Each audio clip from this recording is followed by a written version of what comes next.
الحمدللہ احدا صلی اللہ علی نبی من لا بعد اللہم صلی علی محمد وعلی آل محمد کما صلیت علی ابراہیم وعلی آل ابراہیم انک حمید مجید اللہم بارک علی محمد وعلی آل محمد کما بارکت علی ابراہیم وعلی آل ابراہیم انک حمید مجید صدق اللہ العلی العظیم و صدق رسولہ مولانا الکریم۔ محترم حضرات گرامی اور میرے عزیز نوجوان ساتھیوں، السلام علیکم ورحمۃ اللہ وبرکاتہ۔ اللہ کا شکر و احسان ہے کہ اس نے ہمیں آج آپ حضرات کے سامنے کچھ عرض کرنے کا موقع عنایت فرمایا ہے۔ محترم حضرات، اسلام میں انسان کی زندگی کے گزارنے کے طرائق انبیاء علیہ الصلاۃ والسلام کو بھیج کر اللہ تبارک و تعالیٰ نے انسانوں تک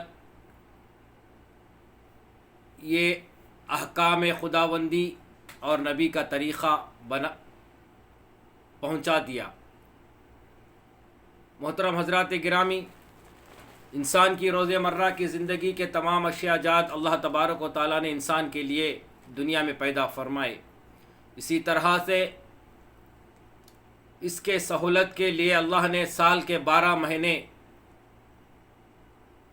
انسانوں کے لیے ایجاد فرمائے۔ اس کا ذکر اللہ تبارک و تعالیٰ نے قرآن مجید کے سورۃ التوبہ آیت نمبر 36 میں یوں فرماتا ہے کہ مہینوں کی گنتی اللہ کے نزدیک کتاب اللہ میں 12 کی ہے، اسی دن سے جب سے آسمان و زمین کو اس نے پیدا کیا ہے۔ ان عدت الشہر عند اللہ 12 شہرا فی الکتاب اللہ یوم خلق السماوات والارض منها 4 حرم ذالک دین القیمہ۔ اللہ تعالیٰ نے ان میں سے 4 حرمت و آداب کے مہینے بتائے۔ اس 4 مہینوں میں اللہ تبارک و تعالیٰ نے بڑی فضیلت رکھی ہے۔ اس میں انسانوں کے لیے اللہ کی طرف سے رحمتوں کا نزول ہوتا ہے۔ اللہ نے اس مہینوں میں گناہ کرنے سے انسانوں کو باز آنے کی تاکید فرمائی۔ قتل، غارت گیری، چوری، ڈکیتی، ایسے بڑے بڑے گناہ سے بچنے کی تاکید اللہ تبارک و تعالیٰ نے انسانوں کو ارشاد فرمایا۔ محترم بزرگوں، دوستو، اس کے عوض صحیح بخاری کی حدیث ہے، اللہ کے رسول صلی اللہ علیہ وسلم نے فرمایا سال کے 12 مہینے ہیں، اس میں 4 مہینے حرمت والے ہیں، 3 مہینے در پہ در آتے ہیں اور ایک اس کے 7ویں مہینے میں آتا ہے۔ 3 در پہ در ذی قعدہ، ذی الحجہ، محرم کے مہینے کہلاتے ہیں، اور 7واں جو ہے رجب کا مہینہ، یہ حرمت والا مہینہ ہے۔ میں آپ حضرات کے سامنے اسی مہینے کی فضیلت کے تعلق سے چند باتیں عرض کرنے کی غرض سے حاضر ہوا ہوں۔ آپ حضرات سے گزارش ہے کہ میری بات کی شروعات کرنے سے پہلے آپ حضرات میرا چینل مومن کی پکار کو سبسکرائب کریں، لائک کریں، اور میرے اس چھوٹے سے ویڈیو کلپ کو سماعت فرمائیں آخری لمحوں تک، اور اپنے دوست و احباب میں سے شیئر کریں۔ میرے محترم بزرگوں، دوستو، رجب کا یہ مبارک مہینہ ہے، فضیلت والا مہینہ ہے اور حرمت والا مہینہ۔ اس کی خاص کوئی عبادتیں اللہ کے رسول صلی اللہ علیہ وسلم نے نہیں بتائی، حتیٰ کہ کوئی اس کا خاص عمل بھی جو ہے اللہ کے رسول صلی اللہ علیہ وسلم نے اس مہینے میں کوئی عمل بھی نہیں بتایا۔ لیکن اس مہینے کی ایک خصوصیت یہ ہے کہ اللہ تبارک و تعالیٰ نے اللہ کے رسول صلی اللہ علیہ وسلم کو اپنے پاس بلایا، جسے معراج کہتے ہیں۔ بہت ساری تفاسیر کی کتابوں میں اور احادیث کے ذریعے اور قرآن مجید کی شاہد ہے. سبحان الذی اسری بعبدہ لیلا من المسجد الحرام الی المسجد الاقصی. اللہ تبارک و تعالیٰ نے، پاک ہے وہ ذات جس نے اپنے بندے کو مسجد حرام سے مسجد اقصی لے گیا. اب اللہ تبارک و تعالیٰ حضرت محمد الرسول اللہ صلی اللہ علیہ وسلم کو جبرائیل علیہ السلام کے ساتھ مسجد حرام سے بیت المقدس کو لے گئے. وہاں سے اللہ تبارک و تعالیٰ کے حکم سے حضرت جبرائیل علیہ السلام نے آسمانوں کی سیر کرائی. مختصر طور پر میرے بھائی بزرگ دوستو، وہ واقعہ اسی مہینے کے اندر گزرا 27 رجب کو، نبوت کے 11ویں سال. آپ صلی اللہ علیہ وسلم 13 سال مکہ کی زندگی گزاری، 13ویں سال کو ہجرت فرمایا، 11 سال کو جو ہے 11ویں سال میں آپ کو معراج نصیب ہوئی. اللہ نے آپ کو اپنے پاس بلا کر جو ہے 3 تحفہ جات عطا فرمائے. مختصر طور پر میں اپنی بات کو مختصر بنانا چاہتا ہوں. 3 تحفہ جات اللہ تبارک و تعالیٰ نے عطا فرمائے. ایک جو ہے اللہ تبارک و تعالیٰ کے نزدیک اور حضور اکرم صلی اللہ علیہ وسلم کے آمنے سامنے کوئی گفتگو ہوئی، بات چیت ہوئی، راز و نیاز کے باتیں ہوئی، بیچ میں پردہ حائل تھا. چاہے آپ اس کی گواہ جو ہے قرآن مجید ہے، بہت سارے حدیث ہے. بہت سارے حضرات جو اسے روحانی سفر نہیں مانتے، وہ ان کا عقیدہ ہے، اللہ عالم وہ جانے اور ان کا عقل جانے. لیکن جس بات کو اللہ کے رسول صلی اللہ علیہ وسلم نے خود اپنے ساتھی حضرت ابوبکر صدیق رضی اللہ تعالیٰ عنہ کو آ کر کہا کہ میں نے آسمانوں کا سفر کیا، اللہ نے مجھے فلاں فلاں تحفے عطا فرمائے، لبیک یا رسول اللہ، صدقت یا رسول اللہ، صحابہ نے کہا، تو ہم نے بھی اس پہ جو ہے یقین کر لیے ہیں کہ اللہ کے رسول صلی اللہ علیہ وسلم کو معراج جسمانی اور روحانی دو بھی ہوئی. بہرحال میں مسائل کی طرف جانا نہیں چاہتا. اللہ ہم سب کو ہدایت عطا فرمائے اور نبی کی ایک ایک بات کو یقین کے ساتھ پیوست اپنے دلوں میں رکھنے کی توفیق عطا فرمائے اور اس پر عمل کرنے کی توفیق عطا فرمائے. بہرکیف اللہ تبارک و تعالی حضرت جبرائیل علیہ السلام کے ساتھ 7 آسمان پہ گئے. جب سدرۃ المنتہا پر اللہ کے رسول صلی اللہ علیہ وسلم اور جبرائیل گئے تو جبرائیل علیہ السلام نے کہا کہ آگے کا راستہ آپ جانے اور اللہ جانے، میں آپ کے ساتھ آ نہیں سکتا، اگر تھوڑی دور بھی چل گیا تو میں جل کر راکھ ہو جاؤں گا. مختصر طور پر سدرۃ المنتہا کے بعد اللہ کا وہ نبی رحمۃ للعالمین سفر طے کرے اور جو ہے اللہ کے اور رسول اللہ صلی اللہ علیہ وسلم کے درمیان پردہ حائل تھا. کتابوں میں آتا ہے اب جو ہے اللہ کے رسول صلی اللہ علیہ وسلم نے اللہ کو تحفہ دیا، التحیات للہ والصلوات والطیبات، یہ نذرانہ اللہ کو پیش کیا اور اللہ تعالیٰ اس کے عوض حضرت محمد صلی اللہ علیہ وسلم نے کہا کہ میری جانی اور مالی اور پاکی عبادتیں اللہ تیرے لیے ہے. اور اس پر فرشتے بھی گواہ دیے، اشہد ان لا الہ الا اللہ و اشہد ان محمدً عبدہ رسولہ، یہ جو گواہی ہوئی اور جو ہے اسے جو ہے نماز میں پڑھنے کا حکم بھی عطا فرمایا. بہرکیف اس کے بعد اللہ تبارک و تعالیٰ نے حضرت محمد صلی اللہ علیہ وسلم کو 50 وقت کی نماز کا تحفہ دیا. اب لے کر آ رہے تھے، موسیٰ علیہ السلام ملے اور اس میں انہوں نے بات چیت ہوئی اور تخفیف کرانے کی جو ہے کچھ بحث ہوئی. آپ صلی اللہ علیہ وسلم 5 مرتبہ یا 6 مرتبہ اللہ کے پاس گئے، بات 50 سے 5 پر آئے اور اللہ تبارک تعالیٰ نے کہا کہ اے محمد صلی اللہ علیہ وسلم، تمہاری امت 5 اگر پڑھ لے گی تو میں 50 وقت کا جو ثواب ہے اسے لکھ دوں گا. آپ 2 تحفہ جات لے کر آ رہے تھے. جب سدرۃ المنتہا کے قریب آئے تو آواز آئی ٹھہر جاؤ یا محمد صلی اللہ علیہ وسلم. آپ صلی اللہ علیہ وسلم نے وہاں پر کھڑے اللہ کی اس ندا پر اللہ تبارک و تعالیٰ نے فرمایا کہ آج کو تم جو ہے شفیع المنذرین بنا کر میں بھیج رہا ہوں. روز قیامت تمہاری شفاعت امت کے حق میں قبول کروں گا، لیکن یاد رکھو کہ جو تمہاری امت مجھے چھوڑ کر کسی اور کے سامنے سجدہ ریز کرے گی، کسی اور کے سامنے منتیں مانے گی، کسی اور کے سامنے اپنے حاجات کو رکھے گی اور کسی کو میرے علاوہ کسی کو الہ بنائے گی، اس امت کے حق میں، اس امت کے لوگوں کے حق میں میں تمہاری شفاعت قبول نہیں کروں گا. تو اللہ تبارک و تعالیٰ کے ہاں حضور اکرم صلی اللہ علیہ وسلم نے وعدہ فرما کر آئے مشرکوں کی جو ہے اللہ تبارک و تعالیٰ شفاعت قبول نہیں کریں گے. ایک پوائنٹ. تو میرے بھائی بزرگ دوستو، اس کے بعد اللہ تبارک و تعالیٰ نے